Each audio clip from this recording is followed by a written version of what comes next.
अब जब कोई बच्चा पैदा होता है, हमने कहावतें सुनी हैं बड़े बुजुर्गों से कि इसके घर में बेटी पैदा हुई, बेटा पैदा हुआ, जब से वो बच्चा पैदा हुआ इसके रात दिन इसका पैसा ही पैसा आ रहा है, इसकी तरक्की होनी शुरू हो गई। ये कैसे हो जाता है कि बच्चा पैदा होता है और माँ बाप की तरक्की आज होनी के शुरू समय होती पे है? देखो, आपने भी कोई बहुत सारे पॉडकास्ट किए हैं, बहुत सारे शोज किए हैं। आज आप कोई भी कुंडली जब देखते हो किसी एस्ट्रोलॉजर को, जी। तो देखते हो डिटेल डाली और कुंडली ओपन हो गई। हाँ। कुंडली ओपन होते उसमें एक लगन चार्ट, हाँ। आपका मेष लगन है, आपका राहु जो 5वें घर में बैठा है, जी। ऐसे बोलना है ना, हाँ। एस्ट्रोलॉजी यही देखिए ना। हाँ। बट कभी आप मेरे साथ आप जितने भी पुराने शोज आप देखोगे, तो मैं हमेशा देखता हूं कि बच्चा किस योग में पैदा हुआ। जब भी मैं एपिसोड की शुरुआत करता हूं तो मैं बताता हूं कि ये बच्चा शुभ योग में पैदा हुआ है, जी। ये बच्चा वृद्धि योग में पैदा हुआ, ये हाँ। बच्चा वरियन योग, व्यातिपात। तो ऐसे ही सबसे पहले मैं बता दूं जी। कि बच्चे के पैदा होने के बाद जब पैदा हुआ तो पैदा होते किस्मत बदल गई पूरे घर परिवार की। हाँ। तो ये योग होते हैं। अच्छा। शुभ योग, सौभाग्य योग, वृद्धि योग, शोभन योग, वज्र योग, हर्षण योग, इंद्र योग, वज्र योग, शुक्ल योग, ये इतने अच्छे योग होते हैं कि इन योगों में वृद्धि योग, सौभाग्य योग, आयुष्मान योग, वृद्धि योग, इनमें कोई भी बच्चा पैदा हो जाए जी। तो वो घर को ही नहीं अपितु पूरी सोसाइटी की किस्मत को भी अच्छा। बदल देता है। वो सोसाइटी की किस्मत को ही नहीं, सराउंडिंग एरिया की किस्मत को भी बदल देता है। इस योग में ये दम होता है। योग के बाद देखा जाता है कि बच्चा किस नक्षत्र में पैदा हुआ है। अश्वनी, भरणी, कृतिका, फाल्गुनी, पूर्वा, भाद्रपद, पुष्य नक्षत्र, अश्वनी नक्षत्र होते हैं जो मूलों में काउंट होते हैं, रेवती, अश्लेषा, ज्येष्ठा, ये बुध के नक्षत्र जो मूलों में। फिर नक्षत्र देखा जाता है कि बच्चा किस नक्षत्र बहुत बड़ी भूमिका निभाता है मनुष्य के जीवन को अपग्रेड होने में। आपकी जो नक्षत्र हैं और उनके जो ऑनर की पोजीशन, ये बहुत मैटर करती है। अगर आपका नक्षत्र त्रिकोण का मालिक है कुंडली में जी, तो आप बहुत कम समय में बहुत तरक्कियों को करते चले जाओगे, बहुत कम समय में। और आपकी तरक्कियां कोई छोटी तरक्कियां नहीं होंगी, वो ऐसी तरक्कियां होंगी कि इतिहास आपको आपका नाम याद दिलाएगा। उसके बाद देखा जाता है लगन चार्ट। जी। सबसे पहले जब मैं कुंडली देखता हूं तो मैं, अगर किसी का वृषभ लगन हो, मेरा फेवरेट लगन है, क्योंकि गॉड कृष्णा वृषभ लगन में पैदा हुए थे। फिर वृश्चिक लगन, हमारे देश के जो प्रधानमंत्री हैं जी। जिन्होंने 3rd टेन्योर पूरा किया है, हाँ। या करने की तरफ आगे बढ़ रहे हैं, वो वृश्चिक लगन में पैदा हुए हैं। आज तक कोई वृश्चिक लगन में हमारे देश का प्रधानमंत्री नहीं बना, और पहली बार बने तो देखिए 3rd टेन्योर। बिल्कुल। वो तो अब उनकी एज, क्योंकि अगर वो आज 50 साल के होते तो जितनी बार भी आगे चुनाव होते वही बनते। वो इतनी दम्भी कुंडली होती है। जी। वृश्चिक लगन।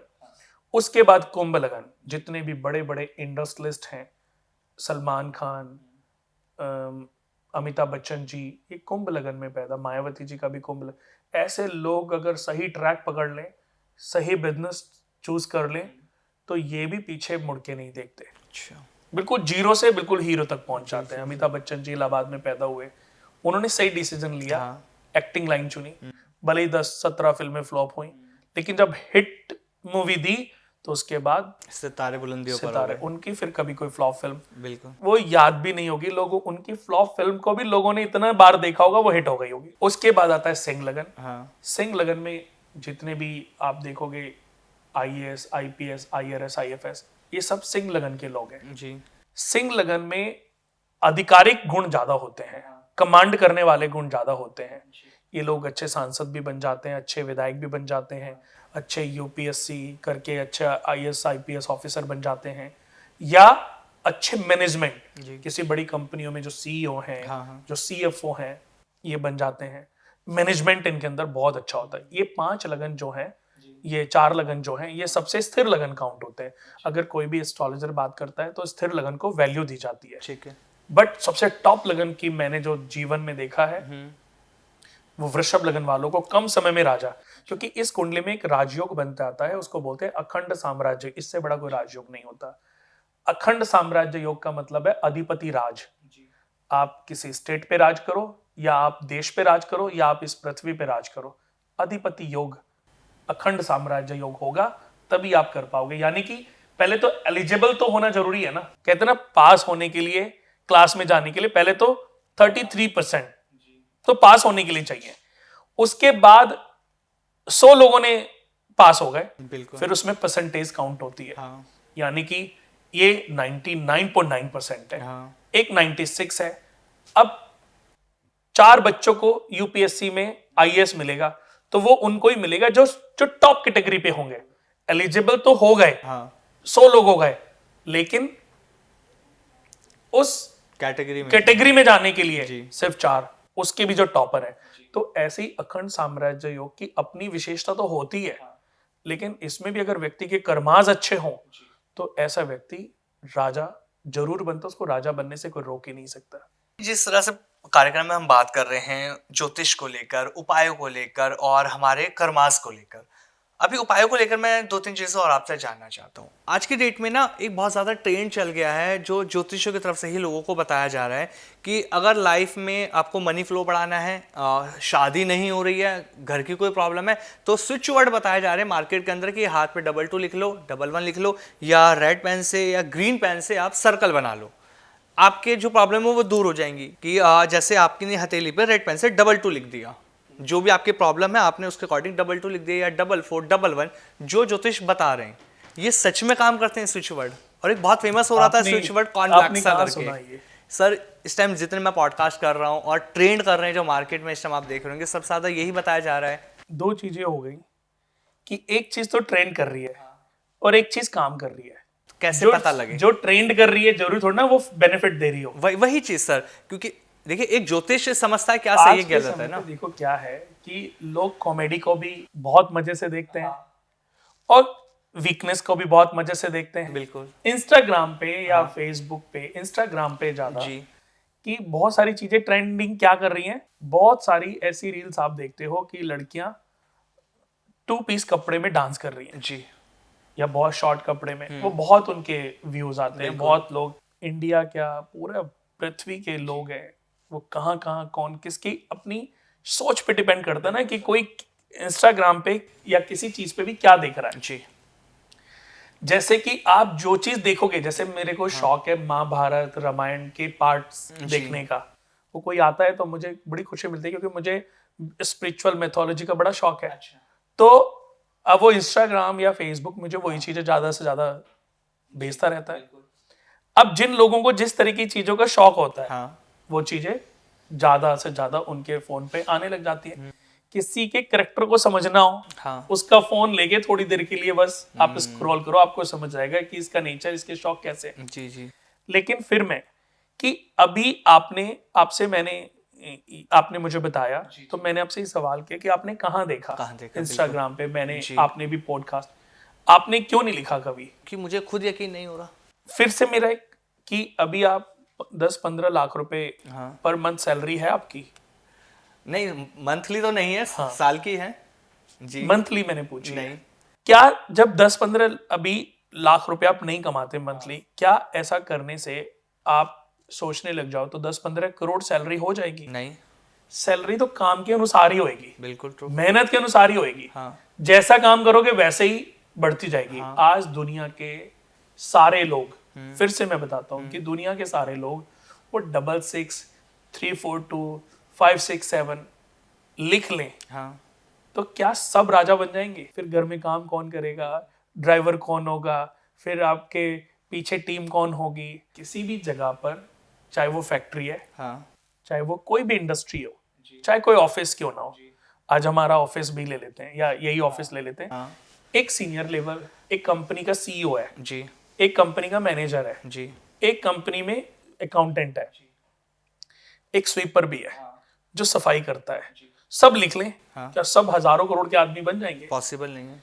तो ये सब जानते हैं, ये सब जानते हैं, पर फिर भी आज के समय पे क्या है कि लोगों के मन में ये भाव रहता है कि करके देख लेते हैं।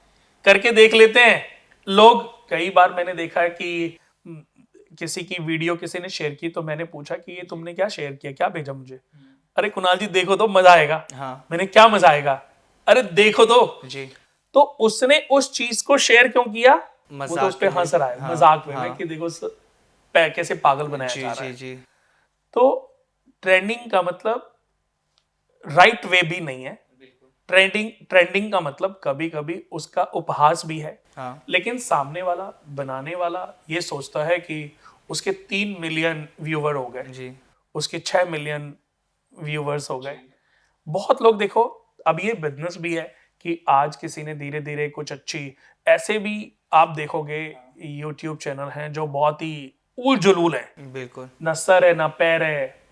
मतलब अब नाम तो देखो किसी का भी लेना बिल्कुल जी भी ठीक नहीं होता, लेकिन ऐसे एक मॉडल है, वो ऐसे से कपड़े पहन के आती है, ट्रेंडिंग में है, और पंखे लोग, वाली दीदी हाँ पंखे वाली दीदी हैं या कौन है पता नहीं, जी बट उनकी इतनी वीडियो वायरल होती है। क्यों हाँ, होती है? क्योंकि लोग उनको सिर्फ मनोरंजन के लिए ही देख रहे हैं मनोरंजन अपने, के लिए बिल्कुल देखते ट्रू हैं सर। और उनको आगे भेजते हैं, अरे देखो जरा आज इसने क्या पहना, आज देखो। तो ऐसे बहुत सारे लोग हैं, फिर उन पे मीम्स बनते हैं, ये मीम्स थोड़े से पॉपुलर हो जाते हैं, जी सामने वाले को इससे बिजनेस मिल रहा है। हाँ देखो आज यूट्यूब हो गया, इंस्टाग्राम हो गया, फेसबुक हो गया, वो आप जितने भी लोग आप व्यूज आ रहे हैं वो नेट यूज हो रहा है। बिल्कुल उस नेट यूज से या उस पे जो एड लगी हुई है उससे उसको इनकम जनरेट हो रही है। जी तो वो उस इनकम का कुछ पार्ट आज जितने मैंने देखा कि एक बहुत बड़े फुटबॉलर हैं जी रोनाल्डो, जी उनके देखो करीबन 600 650 के करीब बिल्कुल मिलियन मिलियंस फॉलोवर में है। फॉलोवर। इतने आपने किसी इंडिया में तो नहीं देखे होंगे। आज उनको एक पोस्ट डालने के करीबन 20 करोड़ 25 करोड़ रुपए, सिर्फ एक व्यूज, एक किसी की वीडियो, एक किसी का पोस्ट पर। आप देखोगे कि रोनाल्डो जो फुटबॉलर है, हाँ कोई भी वल्गर चीज उन्होंने अपने, कितना पैसा कमा सकते हैं। बिल्कुल सर। यानी कि उनके लिए पैसा मैटर नहीं करता, हाँ उनके लिए मैं क्या पेश कर रहा हूं वो मैटर करता है। वो मैटर करता है। तो ऐसे भी लोग हैं। फेमस होने के लिए आपको समझना है कि आपको किस रास्ते को चुनना है, जी कि जिंदगी भर पब्लिक के लिए परिहास बनना है, बिल्कुल या आपको आपकी नजरों में जब शीशे में आप अपने आप को देखोगे तो आप अपने आप से नजरें ना मिला पाओ, ऐसा भी फेम किस काम का। मैं भी देखो यही सोचता हूं, और ऐसा नहीं है कि कंट्रोवर्सी मेरे साथ नहीं हो सकती या किसी और के साथ, सबके साथ हो सकती है।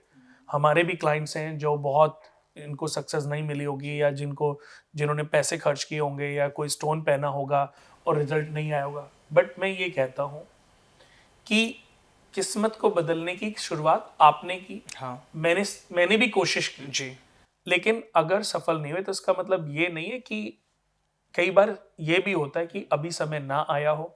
फिर एक इंसान को मैंने बोला आज के समय पे, तो हालांकि देखो मैं आमिर जी किसी की कुंडली देखता हूँ तो मुझे ये समझ आता है कि इस आदमी की किस्मत में भी स्ट्रगल है। हाँ तो मैं उसको समझाता हूँ, उसको जब पेपर लिख के देता हूँ तो उसको ऐसे ही पेपर पे चीजें लिख के देता हूँ जिसपे उसके पैसे खर्च ना हो, हाँ कि वो बेचारा उपाय करके मंदिर में भगवान की शरण में जाके अपनी चीजों को ठीक कर ले। जी क्योंकि भगवान जितनी तेजी से उसकी किस्मत को मोल्ड कर सकते हैं अच्छे हाँ। रूप में, कोई मनुष्य नहीं कर सकता, कोई उपाय टोटका नहीं कर सकता। जब उसका समय सही आएगा उसको चीजें काम कर जाएंगी। तो मेरी कोशिश तो यही रहती है, लेकिन वो इंसान अंदरूनी इतना टूटा हुआ है, आज वो ऐसी सिचुएशन में आया है कि उसके मन में तो ये चल रहा है कि अगर मेरी किस्मत नहीं बदली तो मैं सुसाइड कर लूंगा। बिल्कुल तो कई बार अगर किस्मत में लिखा है कि ये 10 साल इस पे राहु का बचा हुआ है और इसमें तो, लेकिन आपका ये जवाब, तो अच्छे एस्ट्रोलॉजर भी हैं जो सही मार्गदर्शन, कई बार मैंने देखा है कि उन्होंने बताया कि भाई मैंने ये, उन्होंने मुझे ये बताया था, तो मुझे लगा कि उसने भी आपको देखो सही बताया।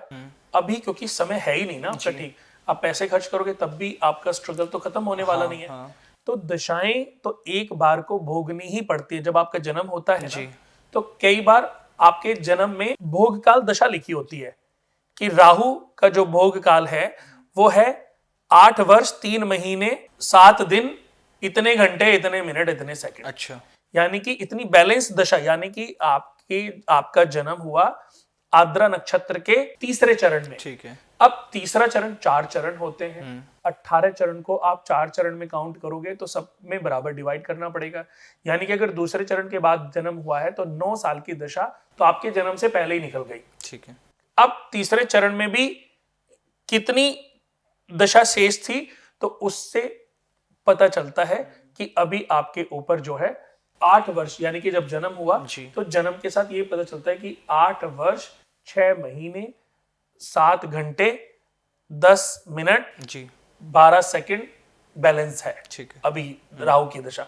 उसके बाद ये दशा खत्म हो जाएगी, भोग काल उसका खत्म हो जाएगा। तो ये दशाएं जो हैं कभी कभी हमारे जीवन में हमारे प्रारब्धों के आधार पर मिलती हैं। कितने जीवन में हमें कितना स्ट्रगल करना है, ये दशाओं से, अंतरदशाओं से, प्रत्यंतर दशाओं से, ये सब हमारे प्रारब्धों के आधार पर ही तो है।